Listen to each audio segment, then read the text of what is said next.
1200 ആണ്ട് 2024 ഓഗസ്റ്റ് 17 മുതൽ 2025 ഓഗസ്റ്റ് 16 വരെ അത്തം നക്ഷത്ര ഫലങ്ങൾ. അത്തം നക്ഷത്രം കന്നി സ്ഥിതി ചെയ്യുന്ന ഒരു നക്ഷത്രമാണ്. ഇവർക്ക് നിലവിൽ 9-ലെ വ്യാഴവും 6-ലെ ശനിയും ആണ്. 2025 മാർച്ച് മാസം കണ്ടകശനി ആരംഭമുണ്ട്. 2025 മെയ് മാസം 10-ലെ വ്യാഴവും ആണ് ഈ വർഷത്തെ അത്തം നക്ഷത്രത്തിന് പ്രധാനപ്പെട്ട ഒരു മാറ്റം.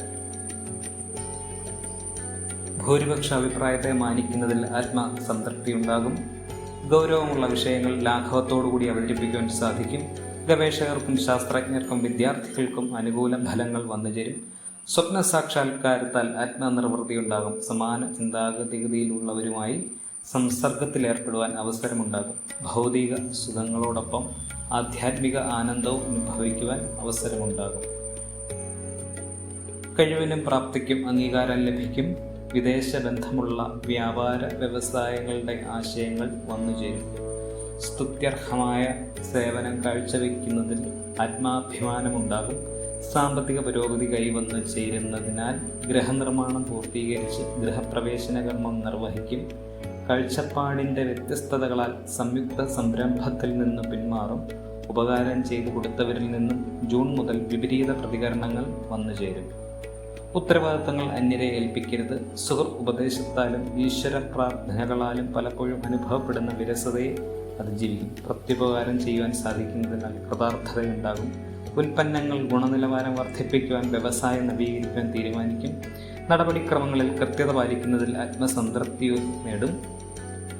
വിവര സാങ്കേതിക വിദ്യയിൽ പുതിയ കണ്ടെത്തലുകൾക്ക് സാക്ഷിയാകും. ആഗ്രഹിക്കുന്ന വിദേശയാത്ര ജനുവരി മുതൽ സാധ്യമാകും. വാഗ്ദാനങ്ങൾ നിറവേറ്റാൻ ആത്മാർത്ഥമായി പ്രവർത്തിക്കും. ആത്മവിശ്വാസം, കാര്യനിർവഹണ ശക്തി, ഉത്സാഹം, ഉന്മേഷം തുടങ്ങിയവ പ്രവർത്തനക്ഷമതയ്ക്കും സാമ്പത്തിക നേട്ടത്തിനും പുതിയ അവസരങ്ങൾക്കും വഴിയൊരുക്കും. സങ്കല്പങ്ങൾ യാഥാർത്ഥ്യമാകും. ഭിന്നാഭിപ്രായങ്ങളെ ഏകീകരിക്കുവാൻ സാധിക്കുന്നതിനാൽ കുടുംബത്തിൽ സ്വസ്ഥതയും സമാധാനം ഉണ്ടാകും. സ്വഭാവവിശേഷത്താൽ പുതിയ തൊഴിലവസരങ്ങൾ വന്നുചേരും. തൊഴിൽ മേഖലകളിൽ കാലോചിതമായ പരിഷ്കാരങ്ങൾ അവലംബിക്കും. ലാഭശതമാന വ്യവസ്ഥകളോടുകൂടിയ വ്യാപാര വിപണനങ്ങൾക്ക് തുടക്കം കുറിക്കും. കാലാവസ്ഥയിലെ വ്യതിയാനത്താൽ കഫനിർദോഷങ്ങൾ വന്നുചേരും. ദമ്പതികൾക്ക് പലപ്പോഴും അസ്വാസ്ഥ്യങ്ങളും ഐക്യതക്കുറവും അനുഭവപ്പെടും. പൂർവിക സ്വത്ത് ഭാഗം വയ്ക്കുന്നതിൽ വിട്ടുവീഴ്ച മനോഭാവം വേണ്ടിവരും. തൃപ്തിയായ വിഭാഗത്തിലേക്ക് ഉദ്യോഗമാറ്റമുണ്ടാകും. പുതിയ ആവിഷ്കരണ ശൈലിക്ക് അംഗീകാരം ലഭിക്കും. പ്രതികാര ബുദ്ധിയോടുകൂടിയ സമീപനത്തിന് സുഹൃത്തിന് നിർദ്ദേശങ്ങളും ഉപദേശങ്ങളും നൽകാനും ഇടവരും. മേലാധികാരികളുടെ പ്രതിനിധിയായി പലപ്പോഴും ജോലി ചെയ്യേണ്ടതായി വരും. ആരാധനാലയത്തിലെ പുനരുദ്ധാരണ പ്രവർത്തികൾക്ക് സാമ്പത്തിക സഹായം ചെയ്യുവാൻ ഇടവരും.